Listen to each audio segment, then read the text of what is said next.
Yeah, so last week, got a hard case of reality. I wanted to reach out to my grandmother. I alienated myself with my drug use, and I it's kind of kept away from the family. And we sang "Stand Up for Jesus," and it made me think of her. So I gave her a call, and my grandfather answered the phone, and he's trying to fill me out, see what kind of state of mind I was in, and I was just letting him know that, we sang that song and that I've been baptized, and he was happy to hear that I was going to church. But he said, "You haven't heard the news?" And I said, "No, what's up?" And he told me that my grandmother had passed away in February. And I broke down, broke down crying. And I was about to go to the liquor store and I went to grab my keys. And my keys were on top of my Bible, and I set my keys to the side, and I said, "You know what, I rebuke you, Satan." And I packed open the Bible, and I said, "Today my grandma gets the victory." And just started reading, and still, I was, breaking down a little bit here and there, but I know the truth now. I know she's in heaven, and she's not suffering here on earth anymore. But still, I just started thinking of the last conversation I had with her. And she called me one day, and I think it was around February. And I was just so happy to get a phone call from my grandmother, and I answered the phone, and I was in the right state of mind. And I go, "Hey, Mom, who's dead? Who's dying?" She's like, "What?" And I go, "Yeah, nobody ever calls me unless somebody's dead or dying in this family." And she goes, "No, everybody's fine, Jason. I'm just calling you because I was just thinking about you, son, and I wanted you to know about this story that I read, and I think it kind of applies to you. It's called Job." And I was like, "Okay, where could I find it?" She's like, "Well, it's pretty popular. It's a pretty popular story." And I go, "Okay, well, when I get busted, when I'm in jail, I'll check it out. That's the only time I read anything." And she goes, "Well, just remember, it's called Job. Somebody in there will know that book. It's pretty popular." And she goes, "But there's like a partial story, a TV series that's going on that kind of applies to that." She goes, "It's about this man. He's just so lost in his drug use, and he has this demonic spirit. And it comes on pretty late, so I'm not going to be able to finish this story, but I have faith that he's just going to come to Christ and have this powerful testimony."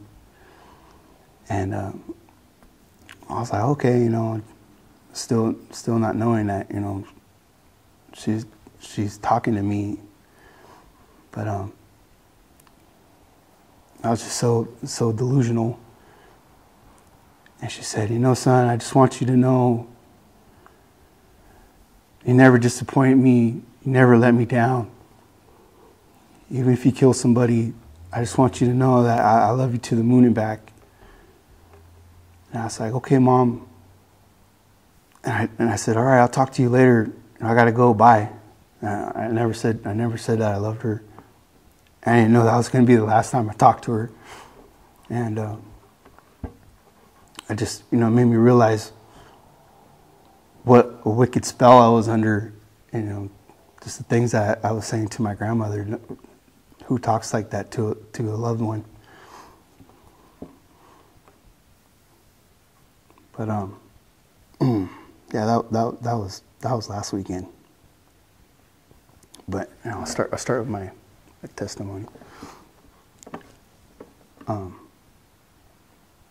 Hello, my name is Jason. I grew up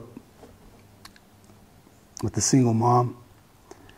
I have vague memories of my father.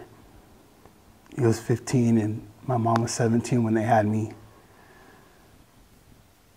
My dad was a gang member. He was in and out of our lives.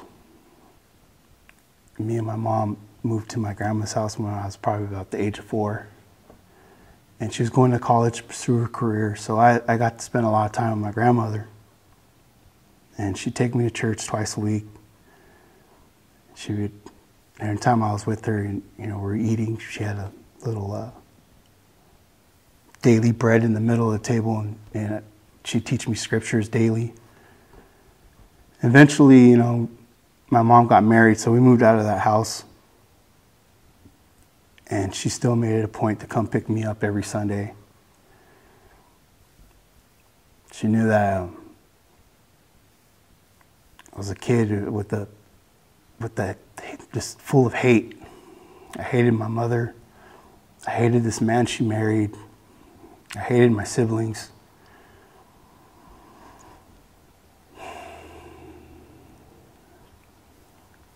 And she just wanted to, plant the seed in me, try to teach me how to love.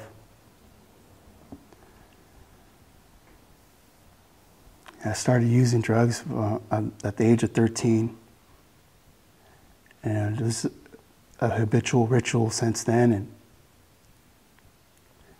about the age of 15, I started causing problems between my mother and her husband. Be a lot of fighting between me and him. And with him being a Hell's Angel member, he wasn't going to have a kid disrespect him in his house. So he told me to kick rocks, and pretty much I was happy to pack my bags and leave. I was about 18. That's when I started going to jail, and I was just in and out of jail, eventually graduating to prison. But my grandmother would be there every weekend on visitation day, make sure that I would hear the word. Just keep talking about the Lord, even though I didn't want to hear it. And eventually, I stopped going to jail, and I had children of my own. I still wasn't going to church, but I was doing the right thing, raising my children. Then they started going to school, and that's when I started getting heavily back into drugs. And it divided our home, caused a lot of problems between me and their mother. So we split up. And I was just running amok, just going here and there, just pretty much everywhere, just comfortable in the life of sin. I still had this hatred towards everybody. It didn't matter about race or religion. I just hated you just to hate.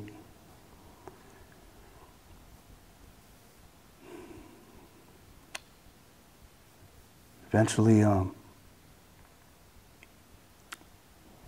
I got myself in this situation where I had burned a drug dealer, and he caught up to me eventually, and I was held captivated in his house for 3 days.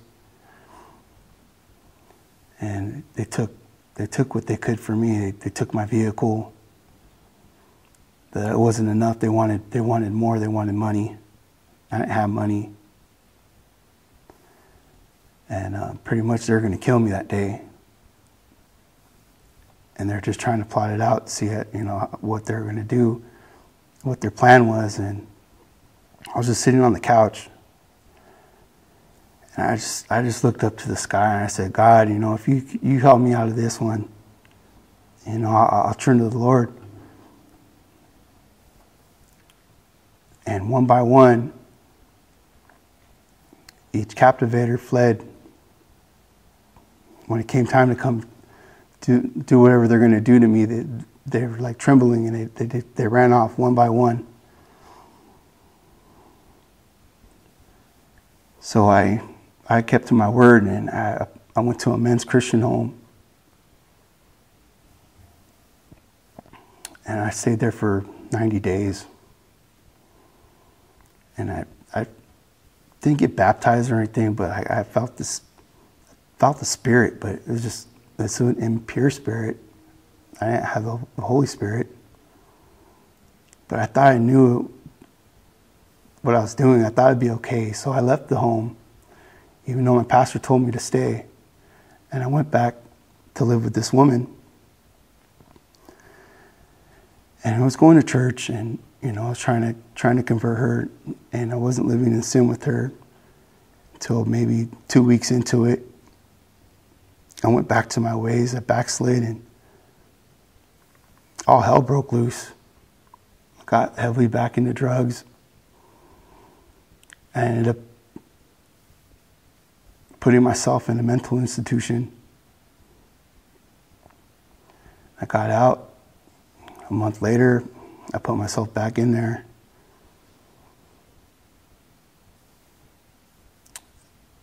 That's about the time I met Roger Slater. Everybody was mocking me at work, but I was comfortable with it because they'd say interrogatory comments, and they wouldn't never dare say anything to my face because they feared me. I was comfortable with that. But this man, who I didn't even know, just was being kind to me, just showing me love, and I hated him. I didn't know why, but I didn't know what his problem was. I just hated him. And at the end of the day, he offered me a ride home. And I was like, man, what's this guy deal, man? Like, he just won't leave me alone. I told him nicely twice, hey, just back off, dude, leave me alone. And he's like, hey, man, I'm just trying to invite you over for some coffee to get to know you. And I whipped out my knife on him. I was like, I ain't playing around, man. Like, I'm gonna stab you, bro. Like, just leave me alone, get out of here. And this man didn't understand just what he said or what he did. He was just trying to figure it out. But again, I'm so full of hate. I hated that he was being so nice to me. So about a month later, I bumped into Roger again, and I knew I was in the wrong. I knew I was under the influence of drugs. So I apologized to him. I knew I was probably tripping, so I apologized. And he gave me a Bible, and right away I threw it away. I tossed it. And then I started working for Roger full time. And he was just watching me, keeping his eye on me. You could see me going up and down. Well, I ended up putting myself in a mental institution one last time. And they made sure that I knew the definition of insanity. But I got out. It didn't apply to me. I went right back to my drugs and expecting a different outcome. And Roger, he gave me another Bible. This time, I put it in my room. I put it on a shelf. And it just sat there collecting dust. And one day, I was exhausted. I was defeated. I was just done with drugs. I tired of trying to feed this bottomless pit that could never be fulfilled. I was ashamed of my own sin. I was depressed that I lost my children. And I was defeated. I was done. And the day at work, this man went up to Roger and told him about Job.